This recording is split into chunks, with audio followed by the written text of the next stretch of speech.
അയ്യോ, എന്തോന്നാണ് ഇത്? കൈ അടിക്കാൻ വന്ന മറ്റുള്ളവന്റെ മോണ്ടെ അടിച്ച് പരുത്തണമെന്നുണ്ടോ? ക്ഷമിക്കണം സാർ.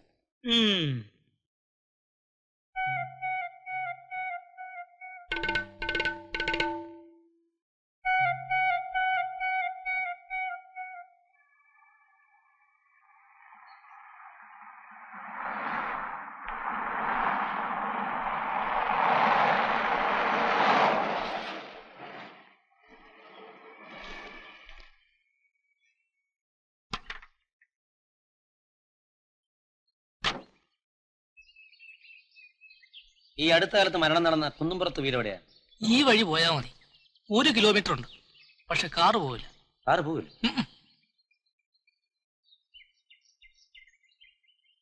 സാറേ, സാറിന് വേണേ ഞാൻ വീട്ടിൽ കൊണ്ടാകാം. പക്ഷെ 15 കിലോമീറ്റർ ചുറ്റിപ്പോണെന്നേ ഉള്ളൂ.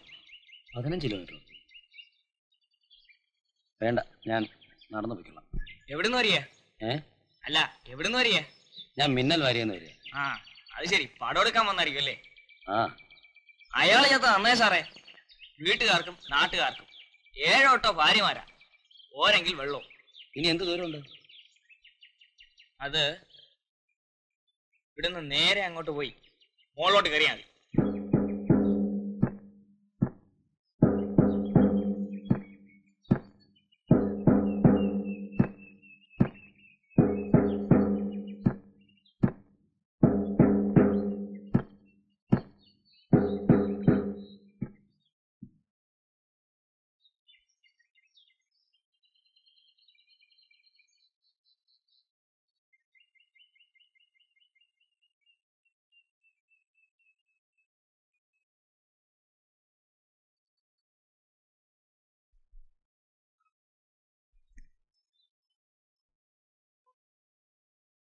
ഞാൻ മിന്നൽ വാരിയെന്ന് വരിക.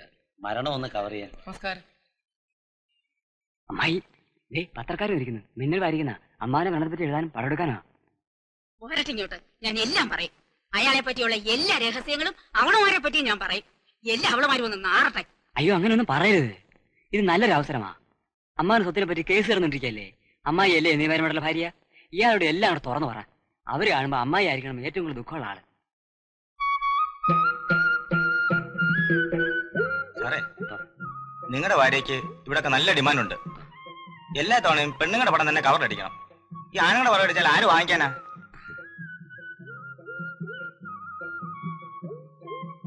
പിന്നെ നിങ്ങളുടെ വാരിയിൽ ഒരു നക്ഷത്രഫലം വേണം. അത് വായിക്കാൻ ഇവിടെ ഒരുപാട് ആൾക്കാരുണ്ട്.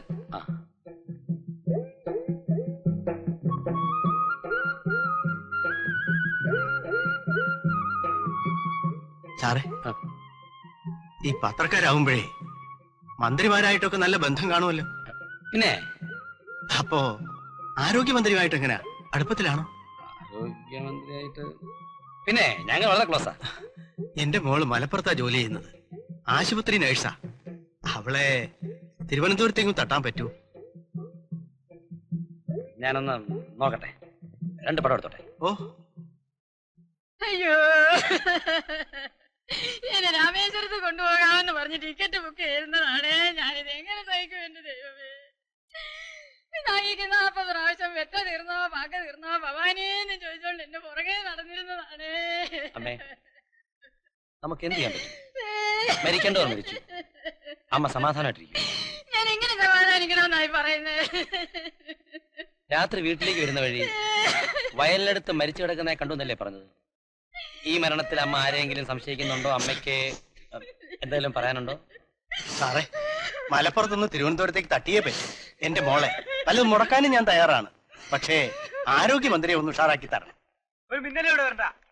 രാമപിള്ള ചേട്ടന്റെ മോൾക്ക് അവിഹിത ഗർഭമുണ്ടെന്ന് എഴുതിയവരാ അവര്. അവന്മാരെ ഭാര്യ എടുക്കാൻ വേണ്ടി ഇവന്മാർ എഴുതിയ കള്ളക്കഥകളുടെ പേരില ആ പാവം പെണ്ണ് ആത്മഹത്യ ചെയ്തത്. അമ്മ ഇങ്ങോട്ട് നോക്കി.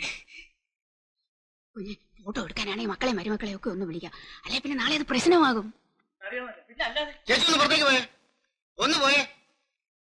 ഇവൻ ആരോ അവിടെ കയറ്റി വിട്ടതെന്ന് അറിയണമല്ലോ. എനിക്കെന്താണ് കാര്യം? ഇറങ്ങണോ? എനിക്ക് ഇദ്ദേഹത്തോട് സംസാരിക്കാനല്ല, പെരുമാറാണ് ഞങ്ങൾ വന്നത്. ഓടോ.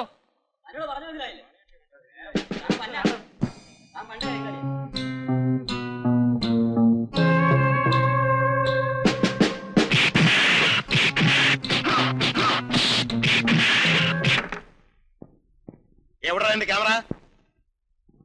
3000 രൂപ വിലയുള്ള നല്ല പ്രശ്നം? ഇപ്പൊ അതുപോലെ ക്യാമറ ഇറങ്ങുന്നില്ല. ഇത്ര ഉത്തരവാദിത്തമില്ല പെരുമാറിട്ട് എന്റെ മുമ്പ് വന്നിരിക്കുന്ന എനിക്ക് എങ്ങനെ വന്നോ ധൈര്യം?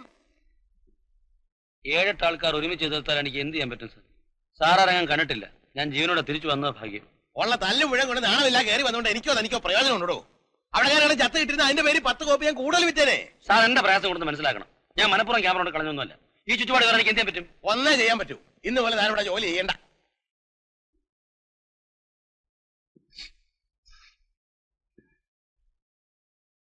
പിരിഞ്ഞു പോകുന്ന എന്റെ ക്യാമറയുടെ പൈസ തരണം. അല്ലെ തന്നെ ഇങ്ങോട്ട് പറഞ്ഞാൽ ജോസഫ് സാറിനെ ഇവിടെ വരുത്തും, കാശ് എണ്ണി മേടിക്കും. എന്താ വേണ്ടെന്ന് പുറത്തു പോയി ആലോചിക്കും. ആ ബാബാ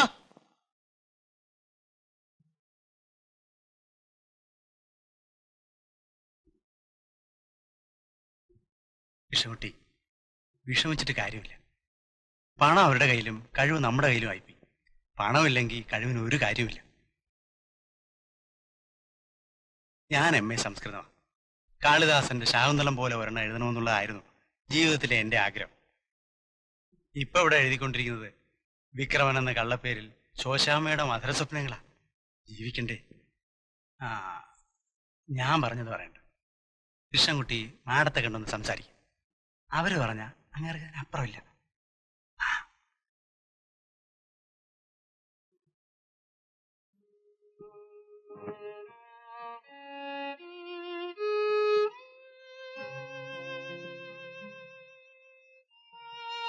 എന്റെ കുഴപ്പം കൊണ്ടല്ലേ ചേച്ചി.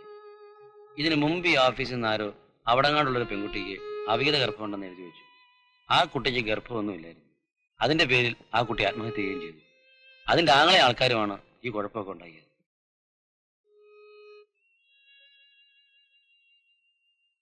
എന്നെ ഇവിടെ നിപ്പം പറഞ്ഞയക്കരുത്. എന്റെ ചുറ്റുപാട് അങ്ങനെയാ. ജോസഫ് സാറാണെങ്കിൽ എന്നെ അങ്ങേ അറ്റം സഹായിച്ചിട്ടുള്ള മനുഷ്യനാണ്. ഞാൻ കാരണം അദ്ദേഹത്തിനൊരു ബുദ്ധിമുട്ടുണ്ടാകരുത്. ഞാൻ ഇവിടെ തന്നെ ജോലി ചെയ്ത് ക്യാമറയുടെ കടം തീർത്തോളാം. ചേച്ചി എനിക്ക് വേണ്ടി അദ്ദേഹത്തോടൊന്ന് പറയണം.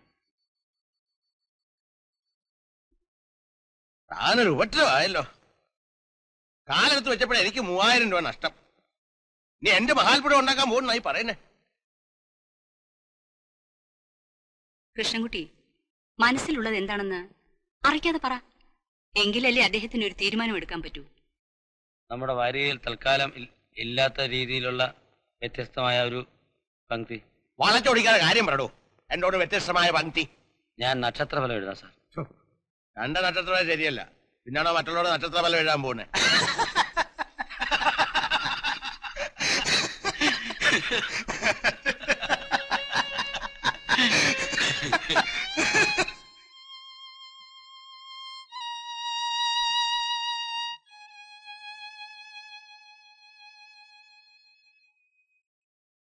അങ്ങനല്ല സാർ. ജീവിതത്തിൽ ഞാൻ ഏറ്റവും കൂടുതൽ കണ്ടുള്ളത് കണിയാന്മാരെയാണ്. അതുകൊണ്ട് എനിക്ക് അവരുടെ ആ ഭാഷയും രീതിയൊക്കെ അറിയാം. പിന്നെ ആൾക്കാരെ വിശ്വസിപ്പിക്കാന്നുള്ളതേ ഉള്ളൂ. അതിന് സാർ വാരികയിൽ നല്ല പരസ്യവും എനിക്കൊരു പുതിയ പേരും ഒക്കെ തരാമെന്നുണ്ടെങ്കിൽ.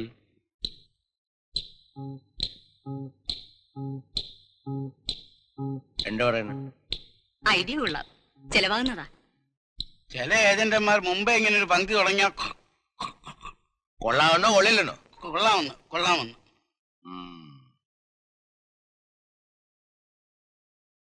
പക്ഷെ അതുകൊണ്ട് മാത്രം ഞാൻ തനിക്ക് ശമ്പളം അങ്ങനെ മുള്ളാകുന്നേ. കൊപ്രാക്കളത്തിൽ കുറച്ച് പണിയുണ്ടാവും. വെളിച്ചെണ്ണയ്ക്കല്ല മാർക്കറ്റ് പിടിക്കണം. അതിനുവേണ്ടി പല സ്ഥലത്തും പോകേണ്ടി വരും, അലേണ്ടിയും വരും. ചെയ്യാം സാർ. ആ, തന്റെ ശമ്പളം 400 രൂപയാണല്ലോ നിശ്ചയിച്ചിരിക്കുന്നത്. അതില് ഒരു 300 രൂപ മാസം തോറും ക്യാമറ ഞാൻ പിടിക്കും.